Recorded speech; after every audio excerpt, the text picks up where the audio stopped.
Yo, Eric, Yeah, what's up? did you finish your project? Yeah, man, that thing was due like yesterday. Can I use your laptop? Sure, go ahead. Thanks, man. You really saved my life. Right. Have fun. What is this?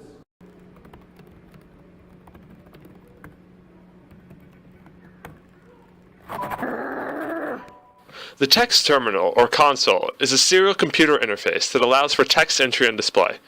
Terminals were used before the mouse became common, relying on simply keyboard input in order to run commands and programs. The advantage of a terminal is that it allows quick access to things within your computer, if you know what you're doing. A disadvantage, however, is that it is very hard to use for a new user, as there are many base commands to remember. Using the command prompt is very much like programming. You are calling small apps to do specific things, and the syntax must be correct. A command line interpreter, or shell, is the fundamental application that receives commands from the user, then runs them after you press enter. The terminal is free of clutter and does exactly what you mean it to.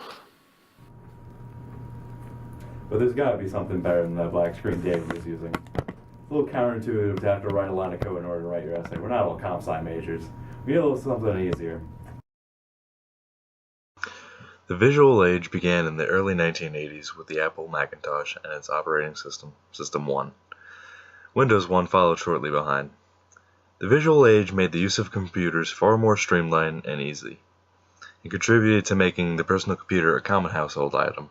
Each updated version of both Windows and Mac OS became easier to use with visual and functionality updates, slowly evolving into what we have today, namely OS X and Windows 8.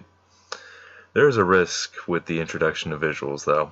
This risk was highlighted with Windows Vista, which sacrificed a lot of functionality for their visuals. Overall, though, computers became much more easy to use throughout this age. Cell phone user interfaces have also evolved along with computers, starting from the brick phone with a simple number pad, to flip phones with a color screen and number pad, to the modern touchscreens we have today.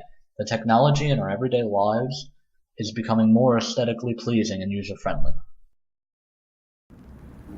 We've discussed already in the video how user interfaces have changed over time, but now things are changing so that you don't even need to touch that. So the way user interfaces are changing for the future is that it's going for a more human-centric kind of point of view in but that doesn't exist as of now. Or at least it does, but it's very slight. So otherwise, we might even be using holograms in the future. And our hands would adjust to the hologram in order to make the whole thing work out. So like you could rotate something in three-dimensional space using your hands, and that would be where user interfaces are going in the future.